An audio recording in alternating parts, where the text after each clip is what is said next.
आज हम देखने वाले हैं जो मेवाड़ का इतिहास है उसके बारे में थोड़ा सा देखने वाले हैं। ठीक है, मेवाड़ का इतिहास पर अपन आज बात करेंगे। गुड मॉर्निंग, या जब भी आप ये वीडियो देख रहे हो तो उसी समय जो भी मान रहे हो मान लेना। ठीक है, आज अपन चालू करने वाले हैं मेवाड़ के इतिहास। तो सिंपल सिंपल अपने को पढ़ना कैसे, सीधा पहले ये बात करते हैं कि भाई ये वीडियो देखना है फिर क्या करना है। आप एक नोटबुक लीजिए, एक पेन लीजिए, नोटबुक और पेन में नोट डाउन करते जाइए। जो जो मैं चीजें बता रहा हूँ वो सारी चीजें इंपॉर्टेंट ही है, जो एक सोर्स से इकट्ठी की गई है। कहने को मैं पिक्चर से ऐड कर सकता हूँ, कहानियां ऐड कर सकता हूँ, पर पिक्चर्स और कहानियां आपको डिस्ट्रैक्ट करने का काम करती है। कॉल न्यूपोर्ट की एक बुक है डीप वर्क, और डीप वर्क में कहा जाता है जब आप एक चीज को कर रहे हो तो उसी चीज पर आपको फोकस रहना चाहिए। ठीक है, गलत गलत थ्योरी बताई जाती है कि भाई आपको पिक्चर से पढ़ना चाहिए, आपको कहानियों से पढ़ना चाहिए जिसकी वजह से आपको याद हो, पर एक्चुअली में ऐसा नहीं होता। आपको डीप वर्क करना पड़ेगा। Methods of deep work, deep work का मतलब ये होता है कि आपको चीजों को एनालाइज पूरा उस चीज में ही पूरा विलीन हो जाना है। थोड़ी चीजें बोरिंग लगेगी, एक बार देखोगे बोरिंग लगेगी, दो बार देखोगे बोरिंग लगेगी, पर ये ब्रेन आपकी उन चीजों को कनेक्ट करेगा। ठीक है, बस आपको दूसरे थॉट्स नहीं आने चाहिए पढ़ते वक्त। कब नहीं आएंगे? जब स्पीड से पढ़ोगे। क्या होता है, 2 घंटे की क्लास होती है, 2x पर देख लेते हो। 2x पर देखने के बाद एक बार तो आप राजी हो जाते हो मन ही मन में, तो वैसे आप देख लिए, क्लास पूरी कर ली। 2x की क्लास का कितना मतलब है वो मेरे को पता है। ठीक है, क्योंकि मैं ये नहीं कि सीधे ही पढ़ाने लग गया, पहले मैंने खुद ने कुछ अचीव किया है, मैं खुद कुछ अचीव करके फिर पढ़ाने लगा। तो मैं सीधा सीधा आपको दो चार चीजें बता देता हूँ। नोटबुक लेनी है, पेन लेना है, जैसे जैसे मैं बोलता जाऊँ, जैसे जैसे चीजों को समझाता जाऊँ तो लिखते जाना है। अब हिस्ट्री एक ऐसा सब्जेक्ट है जिसमें जितना ज्यादा आप उसके अंदर जाकर डीप में लिखने की कोशिश करोगे, उस पर रिसर्च करने की कोशिश करोगे, उतना आपको बेनिफिट मिलने वाला है। तो आपको नोटबुक लेने हैं, एक पेन लेना है और लिखते जाना है।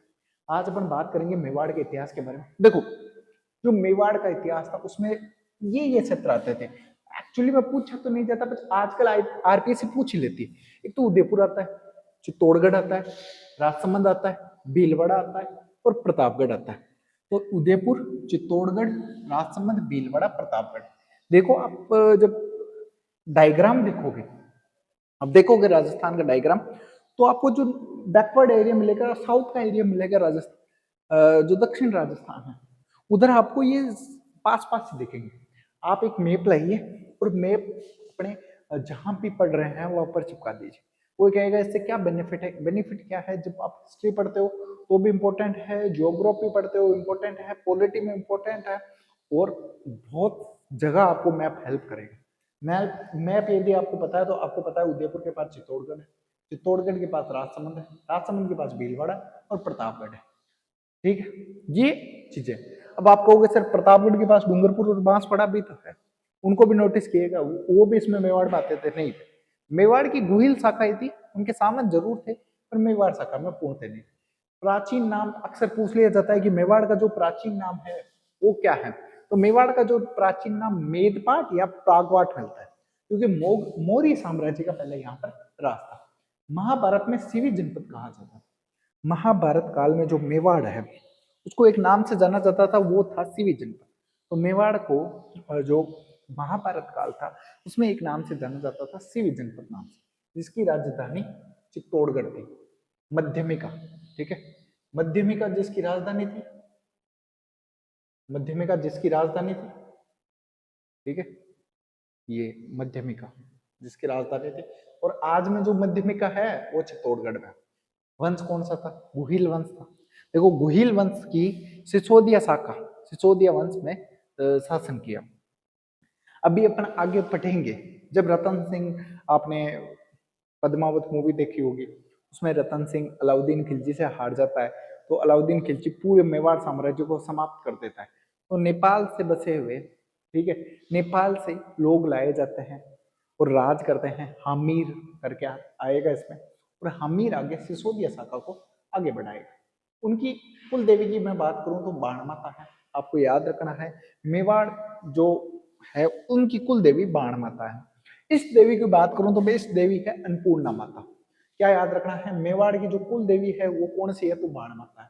मेवाड़ की इस देवी की मैं बात करूं तो वो कौन सी है, अन्नपूर्णा माता। कुल देवता एकलिंग जी। कहते हैं कि भाई मेवाड़ के जो महाराणा होते हैं वो कभी भी खुद को राजा नहीं मानते। वो कहते हैं कि हम एकलिंग जी के दीवान है। एक्चुअली में तो राज तो एकलिंग जी का है और हम उनके दीवान हैं। ठीक है, ये बात कही जाती है। रक्त तिलक, मेवाड़ मानाकाना का राज तिलक उदरी गांव ईडर का भील राजा अपने अंगूठे का रक्त करके करते हैं। देखो उदरी गांव का ईडर राजा होता है। कहते हैं ऐसे प्राचीन ग्रंथों में लिखा हुआ है, जब बप्पा राहुल सेना इकट्ठा कर रहे थे, भीलों ने उनका बहुत साथ दिया था और उन भीलों का साथ देते हुए भीलों पर भूले नहीं। आज भी मेवाड़ के झंडे पर ये लिखा हुआ है, जो दर्द राखे धर्म तही राखे करतार। ये मेवाड़ के झंडे पर लिखा है। आजकल देखो मैंने पूरे डीप में नोट्स बनाए हैं। क्यों बनाए हैं, देखो ऑथेंटिक बुक से ये नोट्स निकाले हैं। देखो उसका भी एक रीजन है ऑथेंटिक बुक से ये नोट्स निकालने का, क्योंकि आजकल आरपीसी हो चाहे आरएसएमबी हो, बिल्कुल डीप में पूछ रही। जितनी भी कोचिंग पढ़ा रही है, कोचिंगों का सिर्फ सिंपल सा मेथड होता है, सीधा सीधा नोट्स बनवाते हैं, लिखवाते जाते हैं, बस। ठीक है, कहेंगे शॉर्ट नोट्स दे देते हैं, शॉर्ट नोट्स देते हैं। शॉर्ट नहीं भाई, एक बार का पूरा पढ़ लो, फिर शॉर्ट और रिवीजन करने था। कर्नल जैन टोड के अनुसार गुहिलों की उत्पत्ति वल्लभी यानी गुजरात के वंश से हुई। कर्नल जेम्स टोड कहते हैं कि भाई ये गुहिल थे और गुहिलों की जो उत्पत्ति होती है वो वल्लभी गुजरात शासक से हुई। अबुल फजल के अनुसार मेवाड़ शासक ईरान के शासक नौशेर खां आदिल की संतान है। देखो खुद खुद की बातें कह रहे हैं। कर्नल जेम्स टोड की बात तो और ही मान ले। अब इनको पूरा मुस्लिम ही बना दिया। ठीक है, अबुल फजल ने तो इनको पूरा मुस्लिम बना दिया। कह रहे हैं कि नौशेर खां आदिल की संतान है, तो नौशेर खां आदिल कब आया होगा। ठीक है, अबुल फजल अपना ही दिमाग लगा रहा है।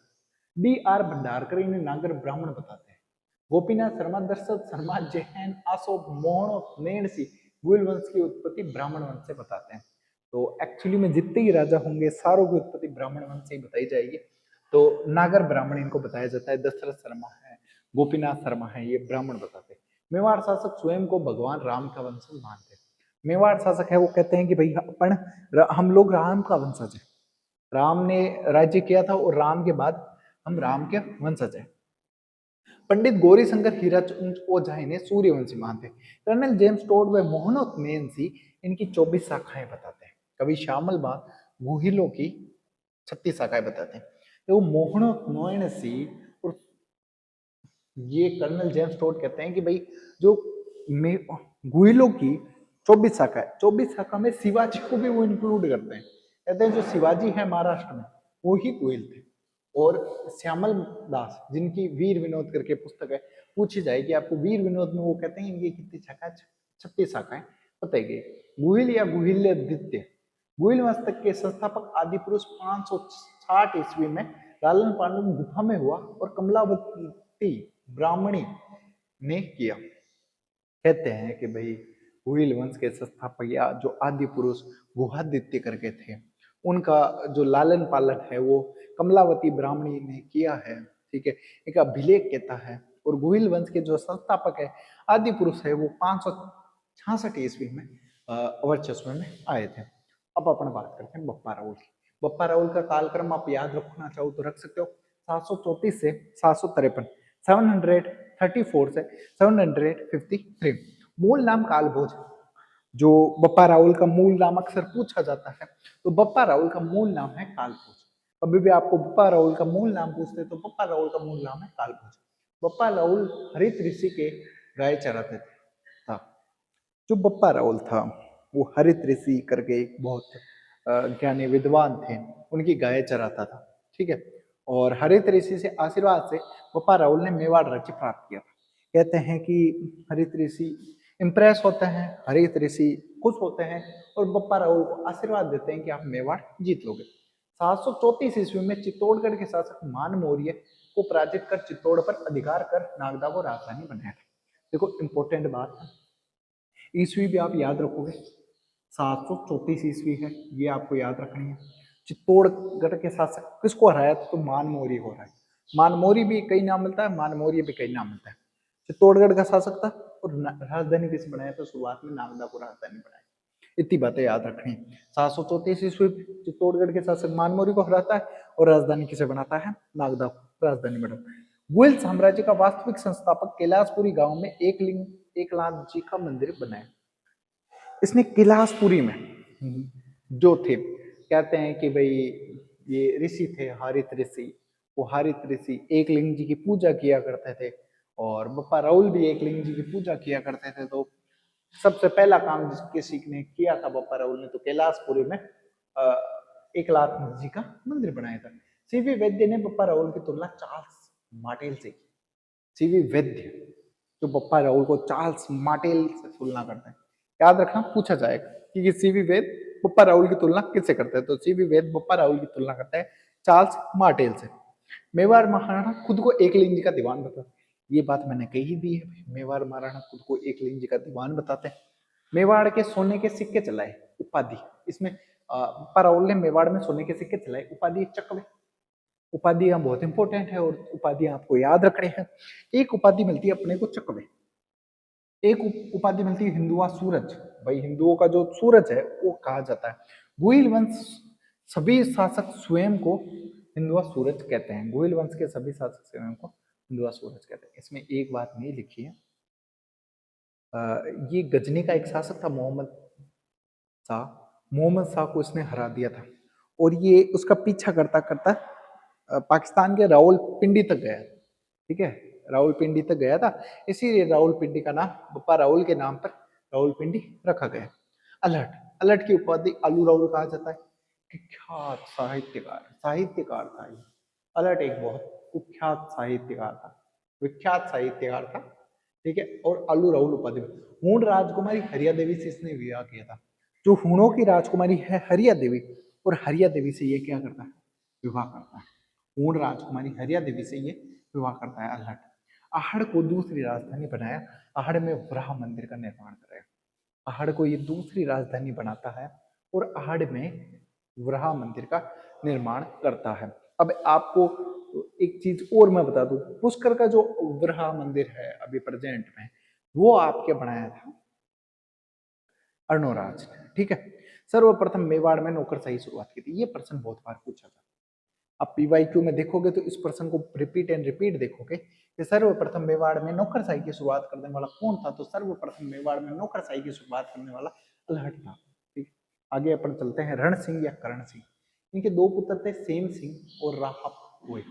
सेम सिंह ने रावल शाखा को चलाया, राहप ने सिसोदिया गांव में स्थापना कर राणा शाखा को सिसोदिया की नींव डाली। देखो क्या होता है, रण सिंह और करण सिंह दो भाई हुए। एक तो उधर नेपाल साइड चला जाता है सेम सिंह। ठीक है, उसी के आगे बाद में अभी रतन सिंह की मृत्यु हो जाएगी तो ये सिसोदिया शाखा वापस आएगी।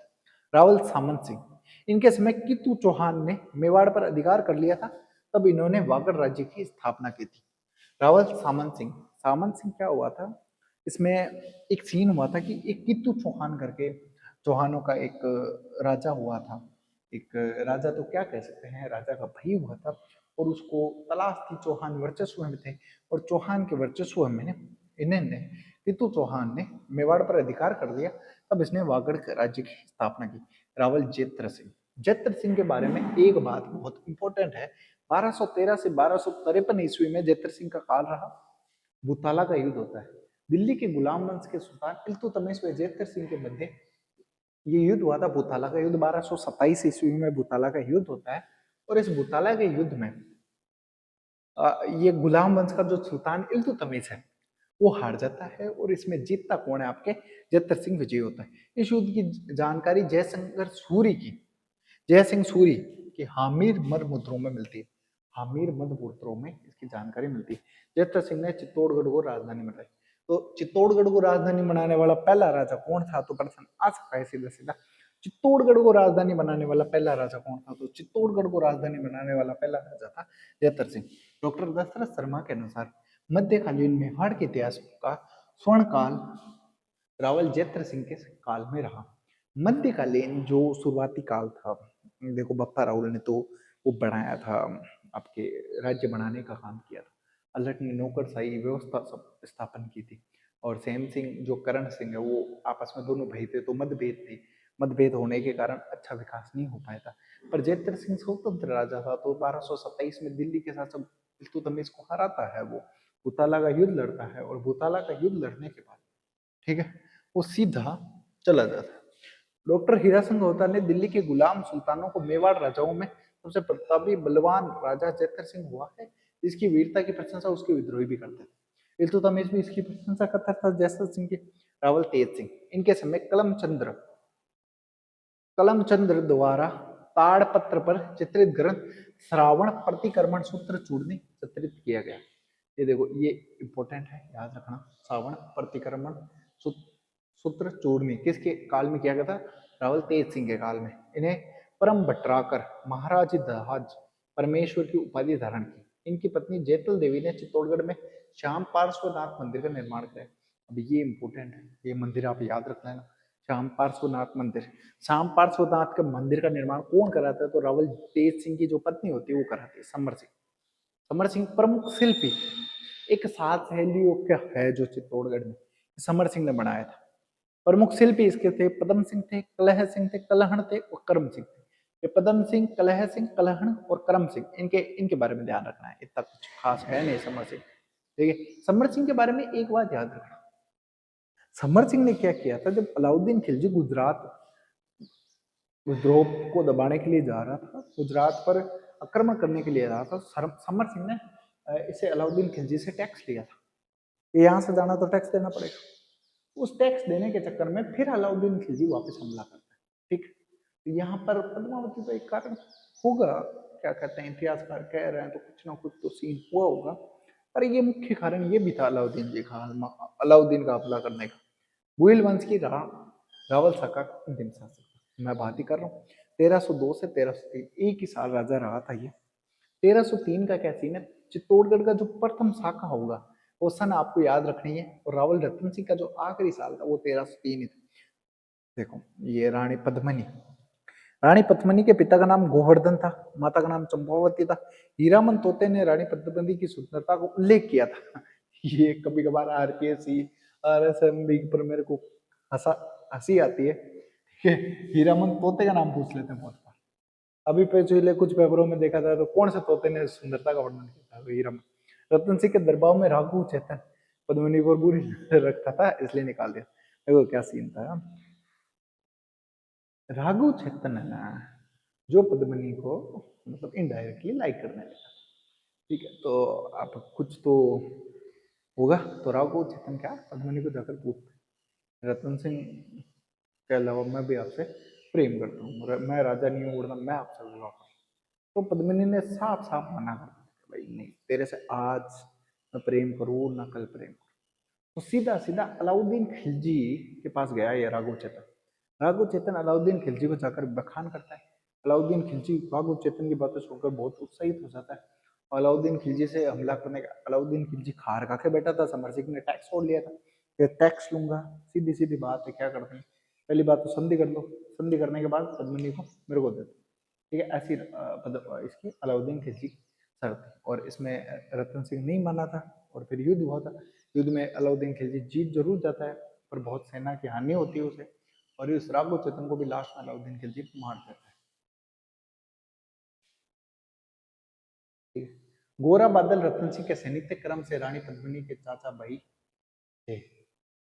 गोरा बादल के सैनिक थे जो क्रम से गोरा चाचा और भाई थे इसके, पद्मिनी के। और जो गोरा बादल है, उन्होंने बहुत वीरता की कहानियां सुनाई जाती है। गोरा बादल रतन सिंह के लड़ते हुए, रतन सिंह के लिए लड़ते हुए मारे गए थे गोरा बादल। चित्तौड़गढ़ दुर्ग का प्रथम शाखा 26 अगस्त 1303। देखो 26 अगस्त तो नहीं पूछता है, तो यहाँ पर तारीख मैंने मेंशन की है। 26 अगस्त 1303 को चित्तौड़गढ़ दुर्ग में प्रथम शाखा होता है। जोहर किया था रानी पद्मिनी ने। जोहर करने वाली कौन थी? तो रानी पद्मिनी। केसरी किया था बप्पा राहुल ने। केसरी किया था राहुल रतन सिंह ने। मेवाड़ का प्रथम शाखा, इस युद्ध का वर्णन अमीर खुसरो था, जिसने आंखों देखा वर्णन खजाइन उल फुतूह में तारीख इलाही पे किया। देखो ये बात याद रख, आमिर खुसरो वर्णन करता है खजाइन उल फतवा। पूछा जा सकता है आमिर खुसरो की किताब का नाम क्या था? खजाइन उल फतवा तारीख इलाही में अपना वर्णन करता है।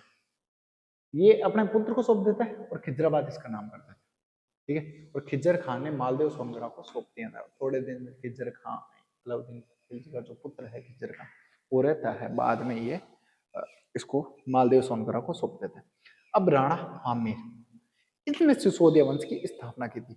अब मैं क्या सीन हुआ था, क्या सीन हुआ था इसमें, एक सेम सिंह ऊपर अपने ने कहानी पढ़ी थी, सेम सिंह और करण सिंह की।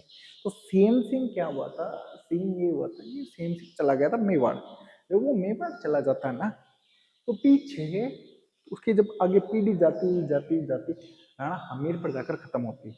और राणा हमीर पर 1326 से 64 ईस्वी में राज करता है। राणा हमीर सिसोदिया साम्राज्य का संस्थापक। पूछा जाता है, बहुत बार पूछ लिया जाता है कि राणा हमीर किसने सिसोदिया वंश का संस्थापक माना जाता है, तो राणा हमीर को माना जाता है। इनकी उपाधि राणा या महाराणा थी। तो राणा हमीर है, उनकी उपाधि मेरे को राणा और महाराणा मिलती। अरी सिंह जी के पुत्र राणा लक्ष्मण सिंह जी के पोते, अरी सिंह आगे जाकर उसके पोते थे, इतना कुछ पूछता नहीं। सिसोदिया ठिकाने के जागीरदार आमिर ने चित्तौड़गढ़ दुर्ग पर 1326 में अधिकार कर लिया। उपनाम मेवाड़ का उद्धारक मुक्तिदाता। मेवाड़ मुगलों के अधीन था, सोनगरों के अधीन था, चौहानों के अधीन था। सोनगरा चौहानों को ही कहते थे, चौहानों के अधीन था। तो इसी व्यक्ति ने मेवाड़ का उद्धार किया था, तो इसकी वजह से इसे मेवाड़ का वो मुक्तिदाता भी कहा जाता है। कीर्ति स्तंभ की प्रस्तुति विषम घाटी पंचानन में इसका नाम मिलता है। कीर्ति स्तंभ में, कीर्ति स्तंभ जो था, जो आपके विजय स्तंभ भी है, उसमें इसकी उपाधि मिलती है विषम घाटी पंचानन। देखो मेवाड़ का उद्धारक विषम घाटी पंचानन, ठीक है। और रसिक प्रिया में जो टीका लिखा था रसिक प्रिया ने, महाराणा कुंभा ने राणा हमीर को वीर राजा कहा। चित्तौड़गढ़ में अन्नपूर्णा माता का मंदिर बनाया, जो इनकी इष्ट देवी, कुल देवी बाण माता है और इष्ट देवी अन्नपूर्णा माता है। राणा हमीर व मोहम्मद बिन तुगलक के मध्य हुआ, जिसमें राणा हमीर विजयी हुआ। सिंगोली का युद्ध, जो सिंगोली बांसवाड़ा में, सिंगोली का युद्ध होता है 1336 में, और यहाँ पर राणा हमीर और मोहम्मद बिन तुगलक के बीच होता है, और मोहम्मद बिन तुगलक इस युद्ध में हार जाता है। राणा हामिर इस युद्ध में जीत जाता है।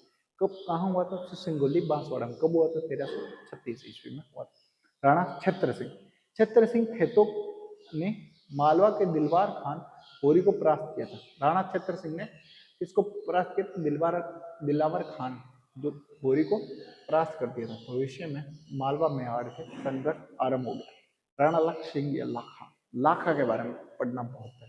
इनके समय जावर से चांदी की खान निकली, जिसमें राज्य का आर्थिक विकास हुआ। इनके समय में जावर थी, जावर से चांदी की खान निकली, और उस चांदी की खान से जिससे राज्य का आर्थिक विकास हो गया। चांदी की खान निकली थी इनके समय, और उनसे आर्थिक विकास। इनके समय चित्र बंजारे द्वारा पिछोला झील का निर्माण कराया था। पिछोला झील पर नटनी का चबूतरा है। पिछोला झील में कौन सा चबूतरा है, तो नटनी। दरबारी विद्वान धनेश्वर भट्ट, जोटिंग भट्ट दरबारी विद्वान थे, जनेश्वर भट्ट और जोपी भट्ट। कुंभाहाड़ा बूंदी में नकली दुर्ग की रक्षा करते हुए राणा लाखा के साथ लड़ते हुए वीर गति को प्राप्त हुआ। देखो नटनी का चबूतरा का क्या सीन है। एक नटनी आई थी और उन्होंने कहा था कि पिछोला झील को मैं आपके एक रस्सी से पार कर लूँ। राणा लक्ष्मण ने कहा अजीब बात कर रही है, एक रस्सी पर एक पैर पर एक हाथ में लकड़ी लिए हुए पार कर लेगी तो रस्सी को, तो ये पार कर लेती है ये भी नटनी, तो मैं अपनी पूरी जागीर इसे दे, मेवाड़ की पूरी जागीर इसे दे दूँ, ठीक है। मेवाड़ की जागीर इसे देने की बात हो गई, तो नटनी चलना चालू की। नटनी थोड़ी करीब ही पहुंच गई पिछला झील के। फिर राणा लाखा के सांस फूलने लगी कि भाई साहब बात कहती है, बात निभानी पड़ेगी, इसको कौन राज्य देगा, ठीक है। तो राणा लाखा ने दिमाग लगाया और कहा कभी अपनी माँ का बेटा रोता है तो माँ उस बेटे के दुख दर्द को सहन नहीं कर पाती, दुख दर्द को सहन नहीं कर पाती, तो जैसे ही उसका नटनी का बेटा रोता है, वो नटनी पीछे देखती है और पिछोला झील में गिर जाती है। तो वो पिछोला झील में गिर जाती है, तो वहां पर एक नटनी का चबूतरा बनाया गया और उस बेटे को आगे अपनी अपनी देख रेख में बड़ा किया गया, ठीक है। और कुंभाहाड़ा, कुंभाहाड़ा ने नकली बूंदी बनाई थी, और नकली बूंदी बनाकर लड़ते हुए वीर गति को प्राप्त हो गया था कुंभाहाड़ा। रावचुंडा, ये देखो इसकी कहानियां तो है, पर मेरा मन ही नहीं करता कि कहानियों से इसे पढ़ो, क्योंकि मेरा बस इतना मोटिव है कैसे ही करके तुम फास्ट फास्ट पढ़ के चीज़ों को बिना स्किप किए फटाफट फटाफट मेवाड़ इतिहास पढ़ लो, 50-60 मिनट में अपन एक बार रिवीजन हो जाता है। मेवाड़ का इतिहास तो बहुत इंपॉर्टेंट है, बड़ी कला से देखने से कुछ ही मतलब नहीं है। मेवाड़ का इतिहास यदि आपको पढ़ना है तो फास्ट फास्ट रिवीजन करो बस, और कुछ नहीं। राव चुंडा को मेवाड़ का भीष्म पितामह कहा था। राव लाखा एक शादी करना चाहता था मारवाड़ की हंसाबाई से, ठीक है, जो रणमल की बहन थी। और हंसाबाई ने कहा था कि मैं राणा सलाखा से शादी तो कर लूंगी, जो मेरा पुत्र होगा वो अगला राजा बनेगा। तो सब सारे हंसने लगे। फिर लास्ट में ये राव चुंडा मार गया था, इसलिए इसे मेवाड़ का भीष्म पितामह कहा जाता है। हंसाबाई की शादी, ठीक है। राव चुंडा ने प्रतिज्ञा ली कि वो मेवाड़ की गद्दी पर उत्तराधिकारी नहीं बनेगा। महाराणा मोकल, राणा लाखा वह हंसाबाई का पुत्र था। महाराणा मोकल क्या था? राणा लाखा और हंसाबाई का पुत्र था। मोकल जब शासक बना तब उसका संरक्षक राव चुंडा रहा, लेकिन हंसाबाई ने अपने भाई रणमल को बुला लिया था बाद में। राणा मोकल ने परमार भोज द्वारा बनाए गए त्रिभुवन नारायण मंदिर को जीर्णोद्धार किया था। इस मंदिर को मोकल का मंदिर या समितेश्वर मंदिर कहते हैं, इंपॉर्टेंट है। परमार भोज ने एक मंदिर बनाया था, त्रिभुवन नारायण मंदिर, और उस त्रिभुवन नारायण मंदिर का जीर्णोद्धार करवाया था इसने, आपके मोकल ने जीर्णोद्धार करा था। और मोकल जीर्णोद्धार कराता है तो अपना नाम दे देता है मोकल जी का मंदिर या समितेश्वर मंदिर, इसको दे देता है। कहाँ पर? ये चित्तौड़गढ़ में। ये देखो, मन्ना फन्ना विसल जैसी शिल्पी वागेश्वर और भट्ट विष्णु नामक विद्वान दरबार में रहते थे। मन्ना फन्ना रहते थे, विशल जैसे थे। जिला झालावाड़ अभियान, झीलवाड़ा अभियान, झीलवाड़ा अभियान 1433 में होता है। महाराणा मोकल सॉरी महाराणा मोकल झीलवाड़ा अभियान में गए थे। वहां मैपा पवार के कहने पर चाचा मेरा ने मोकल की हत्या कर दी। मैपा पवार कहता है कि इसको मार दो, मोकल छोटा ही था, 22-23 साल का व्यक्ति था, इसे मार दो और अपन राजा बन जाओ। तो यहाँ पर मैपा पवार मार देता है। अब बनता है महाराणा कुंभा, एक प्रतापी राजा, ठीक, जिसने बहुत कुछ किया था अपने राज्य के लिए। महाराणा कुंभा 1433 से 68 तक का काल था। महाराणा कुंभा का काल माना जाता है। पिता मुकल, माता सौभाग्य देवी थी, ठीक है। हंसाबाई इसकी दादी थी। सारंगपुर मध्य प्रदेश का युद्ध, सारंगपुर का युद्ध होता है। माल मालवा के महमूद खिलजी ने मैपा पवार को शरण, मालवा का जो महमूद खिलजी था सारंगपुर युद्ध में हुआ 1433 में, क्योंकि मालवा के महमूद खिलजी ने मैपा पवार को शरण दी थी। महाराणा कुंभा व मालवा मांडू मोहम्मद खिलजी प्रथम के मध्य हुआ, जिसमें महाराणा कुंभा की विजय हुई। कुंभा ने मोहम्मद खिलजी को 6 माह कैद में रखा था। मोहम्मद खिलजी को 6 माह कैद में हो रखा था, कुंभा ने पकड़ कर लिया था सारंगपुर का युद्ध के बाद, ठीक है। इस विजय की स्मृति में महाराणा कुंभा ने चित्तौड़गढ़ दुर्ग के आराध्य देव भगवान विष्णु को समर्पित विजय स्तंभ का निर्माण 1440 से 48 ईस्वी में करवाया। अभी इस विजय स्तंभ के बारे में भी पढ़ेंगे, पर याद रखना आप, सारंगपुर युद्ध 1437 में हुआ था, उसके बाद चित्तौड़गढ़ में विजय स्तंभ का निर्माण कराते हैं 1440-48 में कराया था। नागौर विजय, नागौर पर अधिकार के लिए शम्स खां और उसके बेटे छोटे भाई मुजाहिद खान लड़े थे। तो नागौर हुआ था, नागौर का युद्ध। नागौर पर अधिकार करने के लिए शम्स खां और वे उसके छोटे भाई मुजाहिद खान दोनों जने लड़ते हुए लड़े थे कुंभा से। महाराणा कुंभा ने सैन्य सहायता से शम्स खां के नागौर शासक बनता है, लेकिन शम्स खान ने कुंभा के साथ नहीं माने, तो महाराणा कुंभा ने नागौर पर अधिकार कर लिया। शम्स खां गुजरात के शासक कुतुबुद्दीन शाह के पास चला गया। देखो क्या सीन था। महाराणा कुंभा शम्स खान की सहायता करता है उसके छोटे भाई मुजाहिद खान के खिलाफ। मुजाहिद खान मारा जाता है, शम्स खान राजा बनता है नागौर का। फिर शम्स खान को कहा था तू मेरे को टैक्स दे दे, लगान दे देना। तो पहले तो शम्स खान 1-2 महीने तो लगान भेजता है, फिर कहता था मैं तो लगान आज तू न कल तू। फिर कुंभा हमला कर देता है नागौर, नागौर पर हमला कर कर नागौर पर अधिकार कर लेता है। शम्स खान भाग जाता है और गुजरात का शासक होता है कुतुबुद्दीन ऐबक, उसके पास चला जाता है। अब क्या सीन था उधर मालवा में, सारंगपुर युद्ध में 1437 में जो हुआ था, उधर वो आपके मोहम्मद खिलजी हार गया था और इधर ये शम्स खान हार गया था। चांपानेर की संधि होती है, याद रखना आप, चांपानेर की संधि बहुत इंपॉर्टेंट है। कुछ कुतुबुद्दीन शाह और मालवा के मोहम्मद खिलजी प्रथम के लिए, यही बात मैं बता रहा था, दोनों थे। सर दोनों मिलकर महाराणा कुंभा को हरा देंगे, मेवाड़ में को आपस में बांट लेंगे। दोनों ने बढ़िया प्लान बनाया, दोनों भाई इकट्ठा हुए, और कहा कि भाई कुछ नहीं, अपन एक काम करते हैं, अपन है ना मेवाड़ पर अटैक करते हैं, ठीक है। जैसे ही मेवाड़ अपने कब्जे में आएगा, ऐसा मैं भी कभी कभार होता हूँ, कभी कभार हमारे पुराने दोस्त थे पहले ऐसे सोचते थे 2 भैंसें ले आएंगे, वो 4 हो जाएगी, फिर 4 का दूध बेचेंगे, फिर 6 ले आएंगे, 6 का 10 का बेचेंगे, ऐसा करके अपना तो बिजनेस सेट, एक स्कूल खोल लेते हैं, स्कूल चलाएंगे, ऐसे ऐसे प्लान बनाते रहते हैं। ये मेरी तरह ही पहले ही प्लान बना रहे हैं कि महमूद खिलजी और कुतुबुद्दीन ऐबक पहले ही प्लान बनाने चालू कर दिए कि भाई जब भी अपने को मिलेगा मेवाड़ अपन पूरा हत्या लेंगे। और उनको पता नहीं आगे कौन है, ठीक, कुंभा है, कुंभा। और जीवते आदमी को ऐसे नजरें डाल दे तो आदमी ऐसे कप कपा जाए, ठीक है, इतना खतरनाक था कुंभा। बदनौर ब्यावर का युद्ध, अब 1 साल बाद बदनौर का युद्ध होता है। महाराणा कुंभा ने कुतुबुद्दीन शाह मोहम्मद खिलजी प्रथम को संयुक्त रूप से हरा दिया था बदनौर के युद्ध, देखो। और हराकर कुशाला माता का भव्य मंदिर का निर्माण कराया था महाराणा कुंभ। महाराणा कुंभ जितना वीर राजा था उतना भी स्थापत्य कला थी, साहित्य था, उसमें उसमें भी कुंभा का बहुत अधिक योगदान है। देखिए, वीर विनोद ग्रंथ के लेखक श्यामल दास के अनुसार 84 में से 32 किलो का निर्माण कुंभा अकेले ने करवाया। कहते हैं कि भाई जो 84 किले हैं, 84 में से 32 किलो का निर्माण कुंभा अकेला कराता है। महाराणा कुंभा ने कुंभलगढ़ दुर्ग, बसंती दुर्ग जो सिरोही में है, अचलगढ़ दुर्ग, बेराड़ दुर्ग जो बदनौर ब्यावर में है, मोहम्मद का दुर्ग, मचान का दुर्ग जो सिरोही में है, उसका निर्माण कराया। महाराणा कुंभा की राजधानी वास्तुकला स्थापत्य कला के जनक है। चित्तौड़गढ़ दुर्ग में कुंभा सोम मंदिर बनाया और श्रृंगार चौरी मंदिर का निर्माण कराया। कुंभा के संगीत गुरु सारंगधर व्यास थे और कुंभा के काव्य गुरु कान्नड़ व्यास थे। पूछा जाता है कि कुंभा के साहित्यिक गुरु कौन थे, तो सारंग व्यास कुंभा के साहित्यिक गुरु थे। और पूछा जाता है कुंभा के काव्य गुरु कौन थे, तो कुंभा के काव्य गुरु थे कान्नड़ व्यास। कुंभा के संगीत गुरु सारंगधर व्यास थे और कुंभा के काव्य गुरु कान्नड़ व्यास थे। कुंभा के गुरु चित्रकला गुरु जन्नोचार्य हीरानंद मुनि, इन्हें कविराज की उपाधि दी।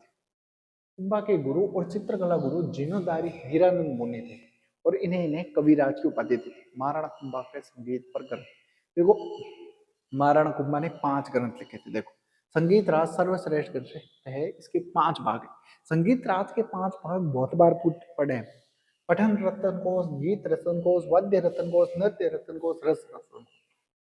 कुंभा कहता है पहले पढ़ो, फिर गाओ, गाने के साथ वाद्य बजाओ, वाद्य बजाने के साथ नृत्य करो और फिर रस लो। याद हो गया? पाठ करो, पहले पाठ करते हैं, फिर गीत गाते हैं, गीत गाने के बाद, ठीक है, वाद्य बजाते हैं, वाद्य यंत्र बजाते हैं, और वाद्य यंत्र बजाने के बाद नृत्य करते हैं, नृत्य करने के बाद मजा आता है। तो ये 5 भाग संगीत राज के हो गए, ठीक है। संगीत में मिश्ना सूड प्रबंध, सुधा प्रबंध, चंडी शतक और कामराज रीतिसार। संगीत में मिश्ना था, सूड प्रबंध इनका ग्रंथ था, सुधा प्रबंध था, सूड प्रबंध कहते थे, चूड़ा प्रबंध कोई, चंडी शतक इनका ग्रंथ था और कामराज रीतिसार इनका ग्रंथ था।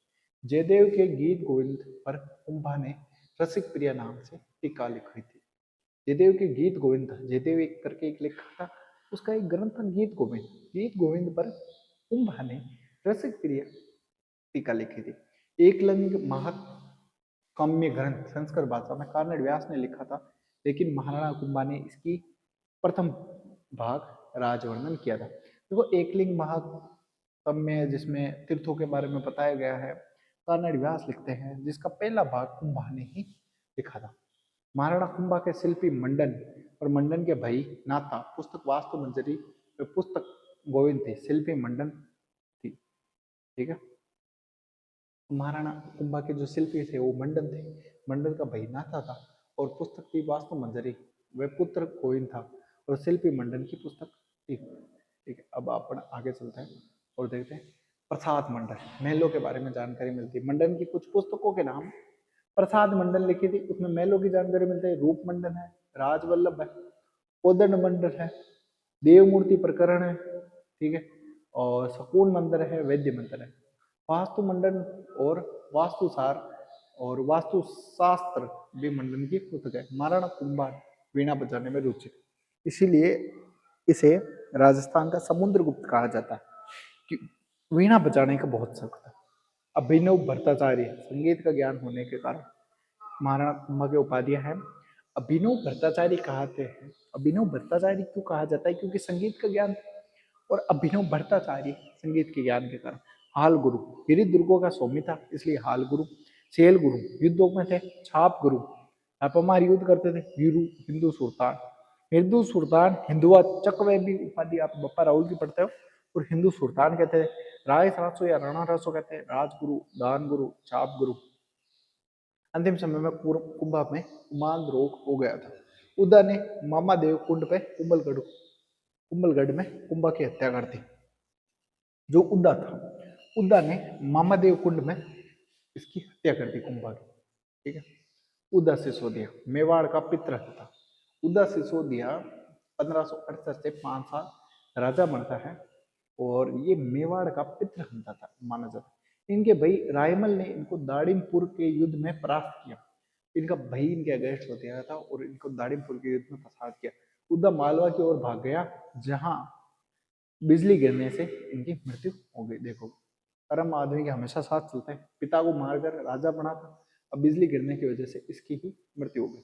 महाराणा रायमल, महाराणा रायमल का काल है 1473 से 1509 तक का। एकलिंग जी का मंदिर का पुनः निर्माण कराया। जो रायमल था, महाराणा रायमल क्या करता है, जो एकलिंग जी का मंदिर होता है, एकलिंग जी के मंदिर का पुनः निर्माण कराता है। इनकी पत्नी सिंघाव चौधरी ने घोसुंडी की बावड़ी चित्तौड़गढ़ का निर्माण कराया। इनकी पत्नी थी जो श्रृंगार देवी थी, उन्होंने घोसुंडी की बावड़ी चित्तौड़गढ़ में निर्माण कराया। घोसुंडी की बावड़ी का निर्माण कराया था चित्तौड़गढ़ में। अर्जुन प्रमुख शिल्पी तथा गोपाल भट्ट महज अच्छे विद्वान थे। अर्जुन प्रमुख शिल्पी तथा गोपाल भट्ट महज अच्छे विद्वान माने जाते हैं। पृथ्वीराज सिसोदिया या उड़ना राजकुमार पृथ्वीराज। अर्जुन दुर्ग के चारों ओर प्रकोटा बनाकर, अजमेर दुर्ग के चारों ओर प्रकोटा बनाकर नाम अपनी रानी के नाम पर, ताराबाई के नाम पर रख दिया। देखो, अजमेर दुर्ग अर्णोराज ने बनाया था।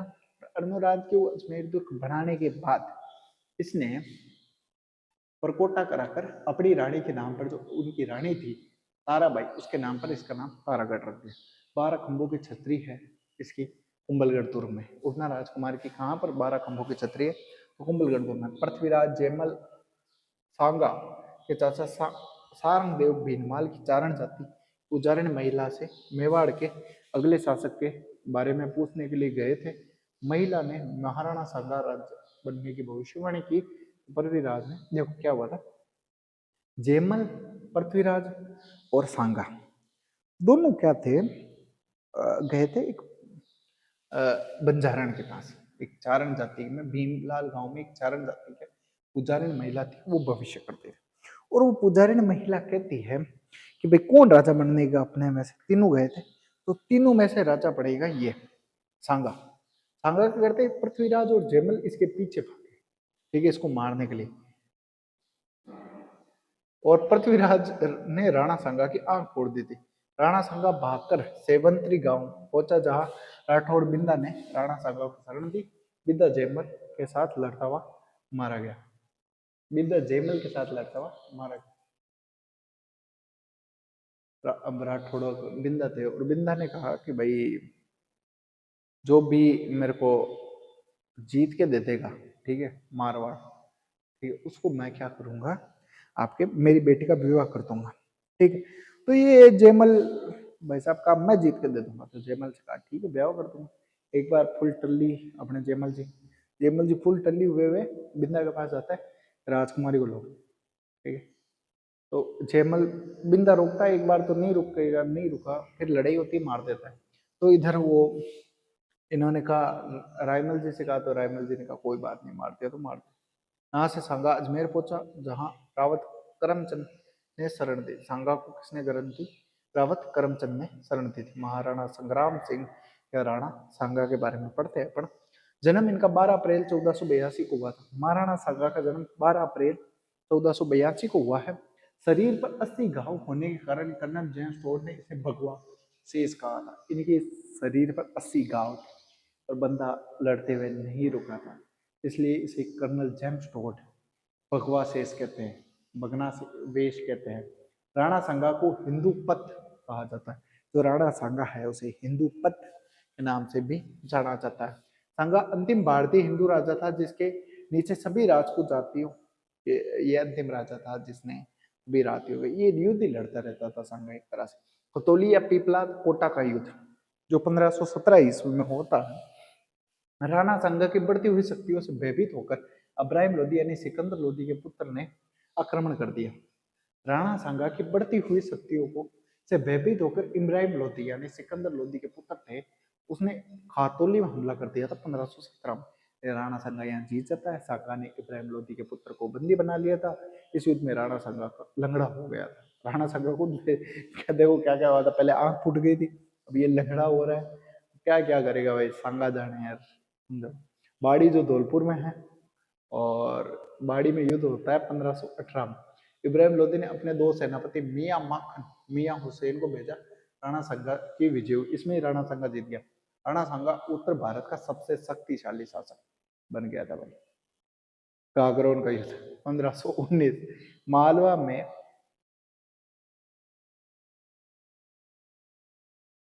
ये राणा सांगा के जो शासक है उनके बारे में पढ़ेंगे।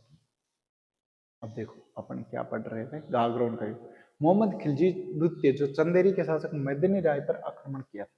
चंदेरी का एक शासक था मेदिनी राय, मेदिनी राय पर इसने आक्रमण किया था मालवा के महमूद खिलजी द्वितीय ने। राणा सांगा ने मेदिनी राय को गागरोन की जागीर दे दी थी। महमूद खिलजी द्वितीय ने राणा सांगा के मध्य युद्ध हुआ जिसमें राणा सांगा जीत गया। सांगा ने महमूद खिलजी द्वितीय को 6 माह तक कैद में रखा था, बाद में संधि करके छोड़ दिया था। गुजरात विजय 1520 उत्तराधिकारी के लिए रायमल व भारमल में संघर्ष चल रहा था।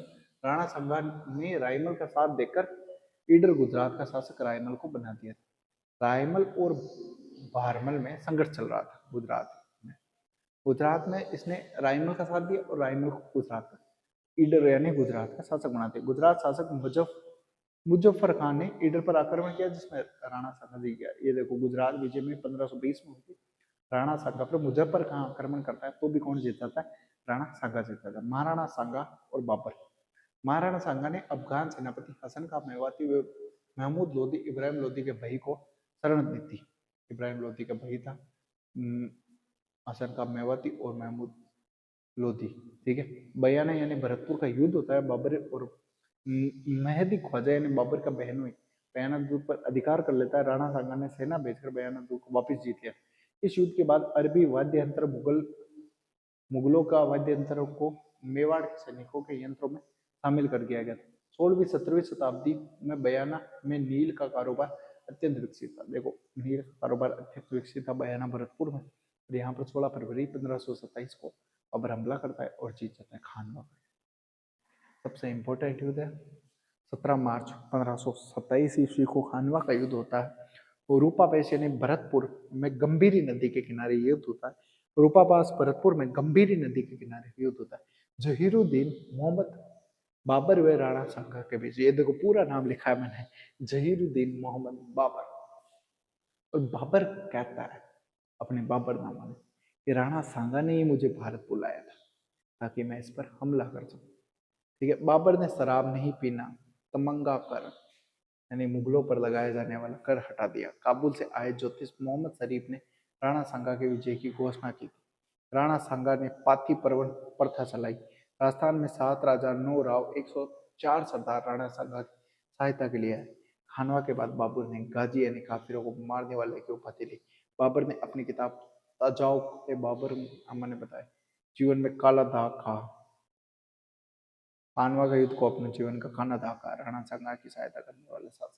देखो क्या सीन हुआ था, बाबर बयाना के युद्ध में हार जाता है जो 1 साल पहले होता है। देखो ये रहा बयाना भरतपुर का युद्ध 1527 में, 1 महीने पहले होता है। सॉरी 1 महीने बाद 17 मार्च 1527 को खानवा का युद्ध होता है। और खानवा के युद्ध में बाबर कहता है कि भाई ये जो खानवा का युद्ध है ना वो मेरी जिंदगी का काला सच है, ठीक है। तो यहाँ पर क्या होता है, मेव शासक हसन का मेवाती, मारवाड़ का शासक राव मालदेव, राव गंगा का पुत्र था। बीकानेर का राव कल्याणमल आता है और आमेर का पृथ्वीराज कच्छावा आता है। मेड़ता का रायमल राठौड़ आता है जो वीरमदेव मेड़तिया था। ईडर का चंदेरी का मेदिनी राय आता है। ईडर का भारमल आता है और डूंगरपुर यानी बागड़ का महाराव उदय सिंह आता है। रावत बाग सिंह आता है जो अजमेर का है। और उत्तर प्रदेश का जो जगनेर थी उत्तर प्रदेश में, अशोक परमार आता है। और सादड़ी से झल्ला अच्छा आता है जो आगे सांगा की शरण लेगा। रतन सिंह चुंडावत आता है, परमार सासा एक राज देवड़ा आता है, परमार सॉरी सिरोही का राजा एक राज देवड़ा आता है। परमार वंश गोकुल दास परमार आता है, नागौर का खान जादा आता है, और रायसेन का सलहदी तंवर आता है। ये सारे राजाएं सांगा की मदद करने के लिए आते हैं। युद्ध में राणा सांगा को तीर लगने से बेहोश हो जाने पर आदड़ी के झाला अजय ने राज चिन्ह की धारण कर खानवा का युद्ध में बाबर की विजय हुई। राणा सांगा का कारण ये जो नागौर का शासक था खानजादा, युद्ध से पहले ही बाबर के साथ मिल जाता है। तो बाबर ने सलहदी तंवर को राणा सांगा के पास शांति समझौते का प्रस्ताव हेतु भेजा था। बाबर के तीरंदाज बाबर ने जीत का श्रेय इन्हें दिया था। राणा सांगा बेहोश होने के बाद बसवा दौसा लाया गया, जहां राणा सांगा का इलाज हुआ। और बसवा दौसा में राणा सांगा का बसवा में राणा सांगा का चबूतरा है। राणा सांगा ने बाबर को हराने की शपथ ली, लेकिन मेवाड़ सरदारों ने राणा सांगा को जेल दे दिया। देखो क्या हुआ था, राणा सांगा ने कहा कि भाई साहब चलो वापस युद्ध करते हैं। पर मेवाड़ के जो लोग थे उन्होंने कहा कि भाई वो वापस युद्ध करेंगे और हारेंगे, हानि होगी, तो यहाँ पर जेल दे दिया था राणा सांगा, ठीक है। और राणा सांगा ने बब्बर को हराने की कालपी यानी 30 जनवरी 1928 को मृत्यु हुई। राणा सांगा का अंतिम संस्कार मांडलगढ़ भीलवाड़ा में हुआ, जहाँ इनकी यहीं पर राणा सांगा की 8 खंभों की छतरी है। बाबर ने सांगा के बारे में लिखा कि उसका मुल्क 10 करोड़ की आमदनी का था, इसकी सेना में 1 लाख सवार थे। राणा सांगा में एक आंख और एक पैर नहीं था। देखो कितना साहसी हो। आप कभी डिप्रेशन में हो, आप कभी थके हुए हो, आप कुछ नहीं करना चाहते हो और आपको डिमोटिवेशन होता है, तो एक बार आप राणा सांगा को याद करें। एक ऐसा राजा जो एक आंख थी उसकी, एक हाथ था, एक पैर नहीं था, तो भी वो इतना जज्बा इतना था कि हाँ लड़ेंगे। पानीपत का प्रथम युद्ध 21 अप्रैल 1526 में बाबर व इब्राहिम लोदी के मध्य हुआ था, जिसमें बाबर ने तोप बारूद का प्रयोग कर इब्राहिम लोदी को मारकर भारत में मुगल साम्राज्य की स्थापना की। यही मुगल साम्राज्य आज तक हमें दुख दे रहा है, ठीक है। इसी की वजह से हुआ था सर। बाबर की पुस्तक बाबरनामा ए तुजक ए बाबरी यानी तुर्की भाषा का है। इसका अब्दुल रहीम जी ने फारसी अनुवाद किया था। बाबर के 4 युद्ध लड़े थे। पानीपत का युद्ध, खानवा का युद्ध, चंदेरी का युद्ध जनवरी 1560 में, घाघरा का युद्ध 1500। महाराणा रतन सिंह राणा सांगा के पुत्र भोजराज मीराबाई के पति को खादोली के युद्ध में घायल हो जाने के कारण निधन हो गया। राणा सांगा जो मीराबाई के पति थे भोजराज, उनकी खातोली के युद्ध में हो जाता है। राणा रतन सिंह बूंदी के सूरजमल हाड़ा के साथ अहिरी उत्सव खेलते हुए मारा गया। महाराणा विक्रमादित्य राणा सांगा की हाड़ी रानी कर्मावती का पुत्र था। इनके समय 1533 ईस्वी में गुजरात का शासक बहादुर शाह ने आक्रमण किया था और कर्मावती ने रणथंभौर दुर्ग लेकर बहादुर शाह की संधि की थी। लेकिन 1535 ईस्वी में बहादुर शाह पुणे आक्रमण करता है और चित्तौड़गढ़ की रक्षा हेतु कर्मावती ने हुमायूं को राखी भेजी थी। हुमायूं सहायता करने के लिए समय पर नहीं आ पाया, तो हाड़ी रानी कर्मावती ने अपने दोनों पुत्र को विक्रमादित्य व उदय सिंह को अपने मायके बूंदी भेज दिया। देखो क्या सीन हुआ था। कर्मावती हुमायूं को राखी भेजती है। हुमायूं आना भी चाहता था इसको मारने के लिए बहादुर शाह को, जो गुजरात का शासक था। तो हुमायूं टाइम पर नहीं पहुंच पाता है, तो ये राखी तो ऐसे ही जाती है और ये उदय सिंह को माई के ओर भेज देते हैं। चित्तौड़गढ़ का दूसरा शाखा 1535 में होता है। चित्तौड़गढ़ का दूसरा शाखा, इसमें केसरिया करते हैं देवलिया व रावत बाघ सिंह। रावत बाघ सिंह की बहुत वीरताओं की गाथा है। रावत बाघ सिंह और देवलिया ये करते हैं जौहर केसरी, और जौहर करती है कर्मावती व विक्रमादित्य की पत्नी जवाहर बाई, ठीक है। पृथ्वीराज सिसोदिया के दासी पुत्र बनवीर ने 1536 में विक्रमादित्य की हत्या कर दी। पन्नादाई ने अपने बेटे चंदन का बलिदान देकर उदय सिंह के प्राण बचाए, तो उदय सिंह को चित्तौड़गढ़ दुर्ग से निकालकर कुंभलगढ़ दुर्ग में आशा देवपुरा के किलेदार के पास भेज दिया। ये उदय सिंह के बारे में ये पन्नादाई की कहानी आपने पढ़ रखी है। आप ये कहानियाँ खुद ही याद कर लोगे, मैं तो पास पास रिविजन करवा रहा हूँ ताकि आप एग्जाम में अच्छा लिख सकें, ठीक है। इसी वजह से मैं खाली रिवीजन पर ही ध्यान दे रहा हूँ, आगे नहीं।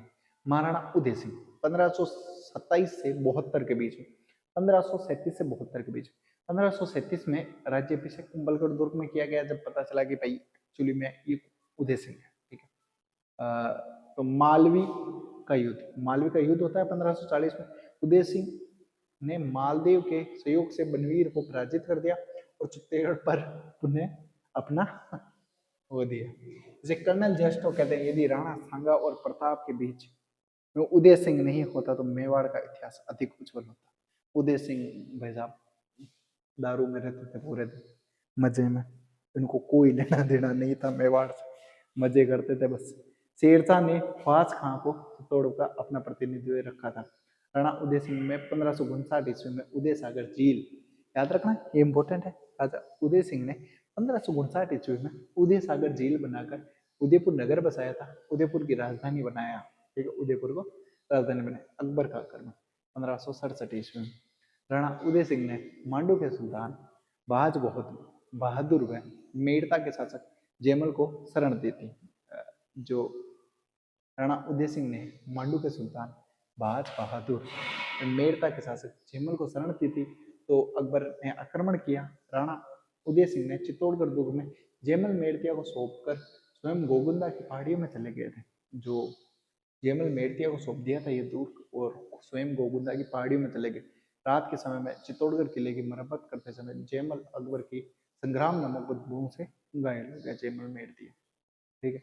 और कल्ला जी जो अपने लोक देवता है वो इसी युद्ध में लड़ेंगे। देखो 1568 का युद्ध है जो तीसरा साका हुआ है, उसी में कल्ला जी मारे जाएंगे, ठीक है। जयमल मेड़तिया और फत्ता सिसोदिया ने केसरिया किया था। चित्तौड़गढ़ दुर्ग का तीसरा साका था, 25 फरवरी 1568 को हुआ था, ठीक है।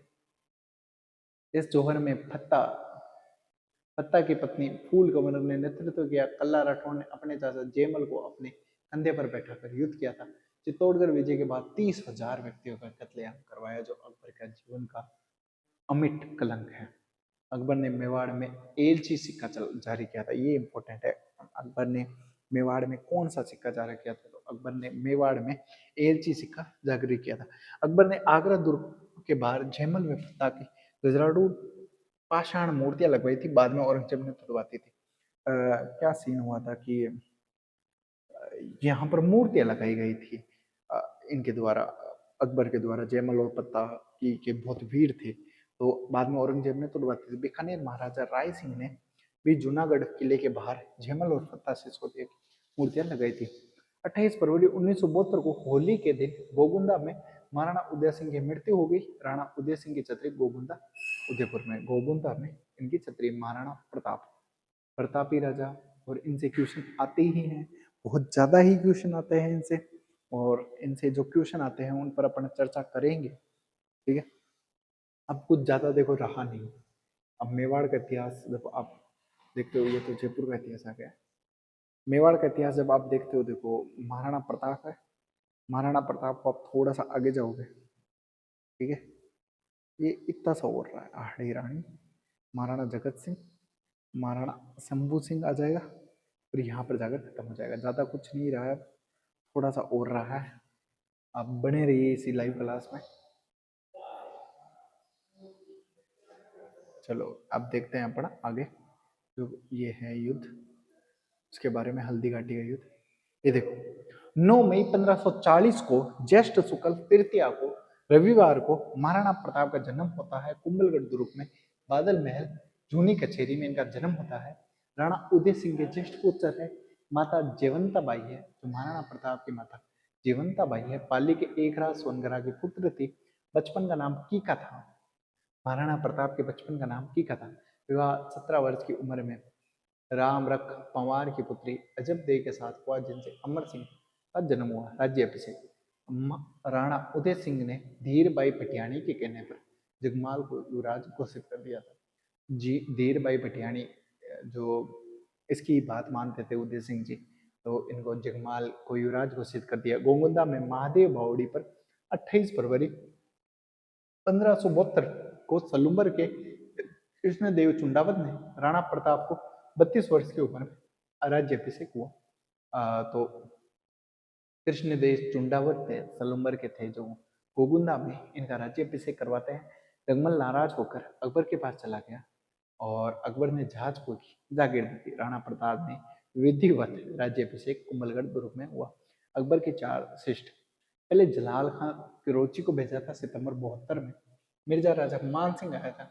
मान सिंह ने मान सिंह आया था पैर पटकता ही, और मान सिंह को भी वापस भेज दिया था। फिर भगवंत दास का छवा आया था और फिर टोडरमल आया था। ये चारों आप याद रखना, जलाल खां, मिर्जा राजा मान सिंह, भगवंत दास का छवा और टोडरमल, ये आपके इसके आते हैं संधि कराने के लिए।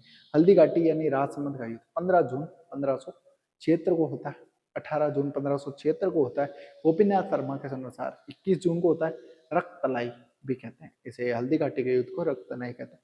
खमनोर यानी राजसमंद में बनास नदी के किनारे हुआ था। अकबर में महाराणा प्रताप के मध्य हुआ था। अकबर के 80,000 सेना थी, मोलेला में रुकी थी। अकबर के सेनापति राजा मान सिंह था। महाराणा प्रताप 20,000 सेना में लो सिंह में रुकी थी, और महाराणा प्रताप का सेनापति हकीम था, सूर था। इधर हिंदू सेनापति है, इधर मुस्लिम सेनापति है, और अकबर की सेना का हराउल का नेतृत्व जगन्नाथ कछावा कर रहे थे। अकबर की सेना का जनरल आसफ खान था, कमांडर मिर्जा राजा मान सिंह था, अन्य सहयोगी सैयद हासिम, गाजी खां और महतर खान थे। महाराणा प्रताप के हराउल में हाकिम का सूर था, राम सिंह तंवर राम था जो ग्वालियर का राजा था, सलूम्बर का कृष्णदास चुंडावत और सादरी का जाला बिद्दा करके था। डोलना में महाराणा प्रताप, डोलान में महाराणा प्रताप थे, और चंदावत के नेतृत्व में राणा पुंजा यानी भील सेना के कमांडर पुरोहित गोपीनाथ, जयमल मेहता, चारण जैसों ने किया। अन्य सेनानी की मैं बात करूं तो भामाशाह, ताराचंद, जाला, मानसिंह, सोनगरा, मानसिंह, रामदास बदनौर, जालोर का ताज खान था। मेवाड़ राजछिन पर एक ओर भील व दूसरी ओर राजपूत के अंकन की प्रथा महाराणा प्रताप के समय प्रारंभ की थी। कहते हैं कि भाई भीलों की महाराणा प्रताप ने बहुत सहायता की। तो मेवाड़ के जो राजचिन्ह है उसमें एक साइड तो भील होते थे और एक साइड जो राज तिलक होता था वो होता था। मुगल सेना ने राणा प्रताप को घेर लिया था। प्रताप की वीरता लड़ते हुए बहलोल खां के घोड़े सहित काट दिया था। बहलोल खां को घोड़े सहित काट दिया था। सादरी में जाला बिंदा ने राणा प्रताप का छत्र धारण कर लिया था। महाराणा प्रताप के घोड़े का नाम चेतक था, और टूटी टांग के साथ बलीचा नामक स्थान पर उसकी मृत्यु हो गई थी। बलीचा में चेतक की क्षत्रिय। महाराणा प्रताप ने कोलियारी गांव पहुंचकर अपना घायलों का उपचार किया। हल्दी घाटी विजय अकबर की हुई। हल्दी घाटी में विजय अकबर की हुई, लेकिन राज परिस्थिति, राज प्रकाश, जगदीश मंदिर परिस्थिति में महाराणा प्रताप की विजय बताया। हल्दी घाटी युद्ध के बाद प्रताप ने जमीनी पट्टे ताम्रपत्र के रूप में जारी किए थे, और पट्टे जारी करने का हक राजा का होता है। नोट, मान सिंह ने मुगल सेना को हल्दी घाटी युद्ध में पहले ही मांडलगढ़ में पहाड़ी में प्रशिक्षण दिया था। ठीक है, हल्दी घाटी युद्ध का पहले ही मांडलगढ़ पहाड़ी पर मान सिंह ने प्रशिक्षण दिया। हल्दी घाटी के युद्ध के उपनाम, गोगुंदा के युद्ध, अब्दुल कादिर बदायूं ने जो उस युद्ध में ही आया था, बदायूं ने उसे गोगुंदा का युद्ध कहते हैं। अबुल फजल उसे खमनोर का युद्ध कहता है। मेवाड़ की थर्मापोली कहा जाता है हल्दी घाटी के युद्ध को, और ये कहा था आपके कर्नल जेम्स टोड ने। कर्नल जेम्स टोड अपनी पुस्तक annals and activities of Rajasthan में प्रथम बार हल्दी घाटी युद्ध का नाम संबोधित करते हैं। हाथी, मान सिंह का हाथी का नाम मर्दाना था। मान सिंह का जो हाथी था मर्दाना। मुगल सेना के अन्य हाथी गजराज और राणा प्रताप का लूणा और राम प्रसाद। हाथियों के नाम भी इम्पोर्टेंट है, देख लो कितना इम्पोर्टेंट है ये दो। हल्दी घाटी युद्ध के बाद अकबर ने उदयपुर प्रशासन आमेर के जगन्नाथ कच्छाव को सौंपा था। शाहजहां खां कुंभलगढ़ पर आक्रमण। शहजहां खान ने 1577 से 80 के मध्य मेवाड़ पर 3 बार आक्रमण किया था। शाह खान ने 1578 ईस्वी में कुंभलगढ़ दुर्ग पर अधिकार कर लिया और महाराणा प्रताप पहाड़ों में चले गए। भामाशाह का भेंट 25,000 रुपए दिए थे ये भामाशाह। अब्दुल काराम रहीम खाने खां आक्रमण 1580 में अमर सिंह बहुत खतरनाक आदमी था, और अमर सिंह ने इसे बंदी बना लिया था, और हल्दी घाटी के युद्ध के बाद छापेमार युद्ध प्रणाली का प्रयोग। दिवेर का युद्ध अक्टूबर 1582 ईस्वी में दिवेर का युद्ध होता है। अकबर के काका सलीम सुल्तान खान ने दिवेर राजमहल में शिविर लगा रखा था। अमर सिंह ने अपने भाले से सरीमा सुल्तान खान को घोड़े सहित धराशायी कर दिया। कर्नल जेम्स टोड ने इस युद्ध को मेवाड़ का मैराथन कहा। दिवेर का युद्ध हुआ था, दिवेर का युद्ध हुआ था 1582 में, और 1582 में इनको क्या कहा था इन्होंने, आपके ये महाराणा प्रताप ने विद्रोह अकबर द्वारा भेजा गया अंतिम सैनिक अभियान था। जगन्नाथ कछावा का आक्रमण 1584 में हुआ। जगन्नाथ कछावा की मृत्यु 32 खंभों के छतरी पांडलगढ़ भीलवाड़ा में है। चावंट यानी सरडा सलगुम्बद 1585 में महाराणा प्रताप की चावंट के शासक लूणा को हराकर चावंट को अपनी आपातकालीन राजधानी बनाया था। चावंट को 1585 से 1615 तक राजधानी रखा। दरबारी विद्वान प्रताप के गुरु आचार्य राघवेंद्र, दरबारी कवि चक्रपाणी मिश्र, जिन्होंने 4 ग्रंथ लिखे थे, मुहूर्तमाला, व्यर्थ दर्शन, राज्य अभिषेक और विश्व वल्लभ। महाराणा प्रताप ने चित्तौड़गढ़ दुर्ग को मांडलगढ़ को छोड़कर सभी क्षेत्र वापस जीत लिए थे। महाराणा प्रताप ने मेवाड़ केसरी और हिंदू सूरज कहा जाता है। 19 जनवरी 1597 में महाराणा प्रताप की मृत्यु हो गई। 1540 में जन्म हुआ था। 57 साल की एज में इनकी मृत्यु हो गई। राणा प्रताप के 8 खंभों की छतरी बारडोली सलमपुर में केजर बांध पर बनी हुई है। राणा महाराणा प्रताप मृत्यु के अकबर भी दुखी हुआ और दरसा आडा ने मुगल दरबार को दोहा सुनाया कि ये दोहा आपके इम्पोर्टेंट नहीं है।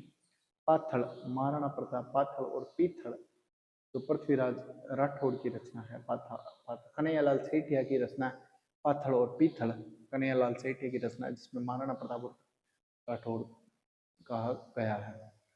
महाराणा अमर सिंह भी एक महान राजा हुआ है। अकबर के जहांगीर के साथ शासक बनने के बाद अपने बेटे खुर्रम शाहजहां को मेवाड़ अभियान के लिए भेजा। मेवाड़ सामंतों ने अमर सिंह के बेटे करण सिंह को मेवाड़ प्रजा की रक्षा के लिए अधीनता स्वीकार करने हेतु दबाव डाला। मुगल मेवाड़ संधि, ये इंपॉर्टेंट है, मुगल मेवाड़ संधि 5 फरवरी 1615 को होती है। मुगल मेवाड़ संधि याद रखना। मुगल मेवाड़ संधि आपको पूछी जाए तो 5 फरवरी 1615 को मुगल मेवाड़ संधि होती है। मुगल बादशाह जहांगीर व अमर सिंह के मध्य यह संधि हुई थी, जिसमें संधि की शर्तें रखी गई थी। मेवाड़ महाराणा मुगलों के साथ वैवाहिक संबंध नहीं बनाएगा और मेवाड़ महाराणा मुगल दरबार में नहीं जाएगा। चित्तौड़गढ़ दुर्ग का वापस निर्माण नहीं किया जाएगा। संधि सर टॉमस रो ने कहा, बादशाह ने मेवाड़ महाराणा को अधीन, ये कोई संधि ही नहीं थी एक्चुअली में, ऐसी कोई संधि होती नहीं। महाराणा अमर सिंह की छतरी आहड़ उदयपुर में है। जो महाराणा अमर सिंह है उनकी छतरी आहड़ उदयपुर में आपको देखने को मिलती है। महाराणा अमर सिंह का दरबारी कवि जीवोधार था, जिसने अमरसार ग्रंथ लिखा था। देखो जीवोधार ने अमरसार ग्रंथ लिखा था। महाराणा करण सिंह 5000 का मनसबदार बनाया था। पिछोला झील के जग मंदिरों का निर्माण कार्य शुरू किया। इसने इतनी सी बात इंपॉर्टेंट रखना, पिछोला मंदिर के शुरू किया था, जिसको पूरा जगत सिंह प्रथम ने करवाया था। खुर्रम शाहजहां 1622 ईस्वी में पिता जहांगीर के खिलाफ विद्रोह कर करण सिंह ने शरण ली। जग मंदिर महल है कोटा में और जग मंदिर आपके इसमें है, इम्पोर्टेंट नहीं। महाराणा जगत सिंह प्रथम जगदीश मंत्री या सुपनों का मंदिर बनाया था। जगदीश मंदिर के पास महाराणा प्रताप ने धाई नौजूबाई का मंदिर बनाया था। चित्तौड़गढ़ दुर्ग की मरम्मत का कार्य प्रारंभ करवाया था। महाराणा राज सिंह चित्तौड़गढ़ दुर्ग को तिरवता लाए। शाहजहां ने सादुल्ला खान के नेतृत्व में सेना भेजकर कार्य बंद कर रुकवाया। शाहजहां के पुत्रों को उत्तराधिकारी युद्ध में महाराणा राज सिंह ने किसी का साथ नहीं दिया। एक्चुअली में इनडायरेक्टली डायरेक्टली इसने औरंगजेब का साथ दे दिया था, किसी का साथ नहीं दिया। तो औरंगजेब राजी हो गया था। औरंगजेब शासक बनने के बाद 6000 का मनसबदार बनाया और गयासपुरा और डूंगरपुर बांसवाड़ा के प्रखंड दिए। राजकुमारी चारुमती का पूरा किशनगढ़ के राजा मानसिंह की बहन चारुमती से औरंगजेब विवाह करना चाहता था, लेकिन चारुमती से राणा राज सिंह शादी कर ली। इससे औरंगजेब नाराज होकर महाराणा को अनेक प्रगणे छीन लिए गए थे। हाड़ी रानी सहल कौर ने, जो इनके रतन सिंह चुंडावत थे, उसने अपनी वो गर्दन काट के बेच दी थी। वो युद्ध में नहीं जा रहे थे, इस वजह से गर्दन काट के इन्होंने बेच दी थी। और इन पर एक सेनानी करके कविता लिखी थी मेघराज मुकुल ने, चुंडावत मांगी। हाँ ठीक। औरंगजेब ने 1669 में मंदिर तोड़ो अभियान में 1679 में हिंदुओं पर जजिया कर लगाया था, जिसका विरोध महाराणा राज सिंह ने किया था। उदयपुर 1680 में औरंगजेब ने मेवाड़ पर हमला किया। किलों मंदिरों को नष्ट किया। महाराणा राज सिंह सिसोदिया ने दुर्गादास राठौर ने इस आक्रमण को विफल कर दिया था। ठीक। टिक्का दौड़, महाराणा राज सिंह ने शिकार के बहाने उत्सव का आयोजन करके मुगल चौकिया क्रम से दरीबा, मांडल, बेनरेडा, शाहपुरा पर हमला करके लाखों रुपए प्राप्त किए। महाराणा राज सिंह ने राजनगर यानी जो राजसमंद है वो बजाया था। विजय कटकातु की उपाधि धारण की थी। महाराणा राज सिंह ने श्रीनाथ जी का सिहाड़ का मंदिर बनाया था कांकरोली। ठीक है, ये बात है महाराणा जय सिंह।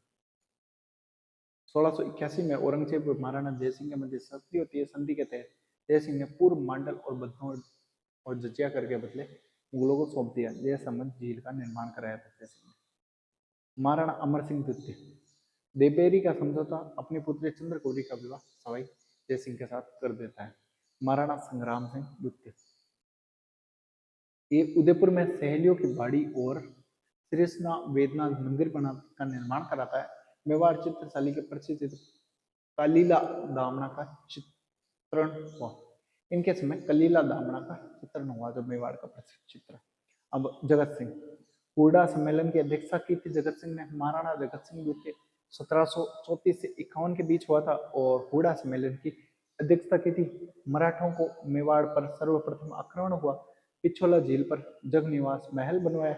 दरबारी कवि नेकराम ने जगत विलास ग्रंथ लिखा था। महाराणा भीम सिंह, कृष्ण कुमारी विवाद हुआ था भीम सिंह के समय और इसने 13 जनवरी 1818 में अंग्रेजों के साथ संधि कर कृष्ण कुमारी विवाद। संपूर्ण जानकारी जयपुर इतिहास में आप पढ़ लोगे जब मैं जयपुर इतिहास पढ़ूंगा तो। महाराणा भीम सिंह। महाराणा सरदार सिंह, इनके समय भील जनता थी। उपद्रव दामन के लिए ईस्ट इंडिया कंपनी ने 1841 में भीरकोर का निर्माण कराया था। महाराणा स्वरूप सिंह, इसने डाकण प्रथा पर, कन्यावध पर रोक लगाई थी। इसका इंपॉर्टेंट ये है 1853 में डाकण प्रथा, ठीक है, और सती प्रथा पर लोग इनकी मृत्यु पर इनकी पासवान एजाबा बाई सती हुई थी, तो मेवाड़ महाराणाओं के साथ सती होने की अंतिम घटना थी। महाराणा शंभू सिंह 1866 ईस्वी में कचहरी खास और 1869 ईस्वी में मखमा खास सर्वोच्च न्याय अदालत की स्थापना की थी। ब्रिटिश सरकार ने ground commander of the star of India की उपाधि इन्हें दी थी और पहले मना कर दिया था और बाद में स्वीकार कर लिया था। महाराणा सज्जन सिंह 1877 ईस्वी में महाराणा कवि श्यामल दास की सलाह पर 1500 की सीमा अजलास खास का गठन किया था। सज्जन सिंह ने 1880 में प्रबंध में न्याय को पराजित कर सकता। ये इतना इम्पोर्टेंट है नहीं ये राजाएं, भले आप पढ़ो, फतेह सिंह को पढ़ लो, कन्नौज बांध कर निर्माण करवाया इन्होंने। ठीक है। महाराणा भूपाल सिंह मेवाड़ का अंतिम महाराणा, एकीकरण के समय राज्य का महाराजा प्रमुख हुआ। गोहिलों की अन्य शाखा के बारे में अपन बात करते हैं तो वागड़ के गोहिल छोटा सा है, ये अंतिम रहा है, आप खुद ही पढ़ लीजिएगा। फिर अपन जयपुर का इतिहास आपको पढ़ेंगे। जो ये पीडीएफ है वो आपको कमेंट बॉक्स में मिल जाएगी। डूंगरपुर और बांसवाड़ा का क्षेत्र वागड़ कहलाता था। इस क्षेत्र को वज्रपट्टकम यानी वर्तमान में बड़ौदा है। वागड़ डूंगरपुर के गोहिल शासक सामंत सिंह ने स्थापना की थी। डूंगर सिंह ने 1358 ईस्वी के लगभग डूंगरपुर नगर बसाया था और राजधानी डूंगरपुर को बनाया था। डूंगरपुर नगर के नाम भीलों की पाल यानी डूंगरिया भील की ढाणी के नाम से प्रसिद्ध हुआ। महारावल उदय सिंह के समय वागड़ का बंटवारा हुआ और डूंगरपुर में बांसवाड़ा के रूप में अपने दोनों पुत्रों को बना दिया था। डूंगरपुर शासक पृथ्वीराज व बांसवाड़ा का शासक महाराव जगमाल नियुक्त किया गया था। महाराव जगवान ने बसाना भील को मारकर 1530 में लगभग बांसवाड़ा में गोहिल वंश की नींव रखी थी। प्रतापगढ़ के गोहिल वंश का प्रारंभ राणा मोकल के दूसरे पुत्र सेम सिंह से हुआ था। शाहपुरा के गोहिल की स्थापना अमर सिंह प्रथम के पुत्र सुजान सिंह ने 1631 ईस्वी में की थी। यहाँ पर आपका मेवाड़ का जो इतिहास है वो 100% समाप्त होता है। ठीक है, और इस इतिहास के बाद अपन जो पढ़ने वाले हैं वो आपको मैं बता देता हूँ। ठीक है, वेलकम।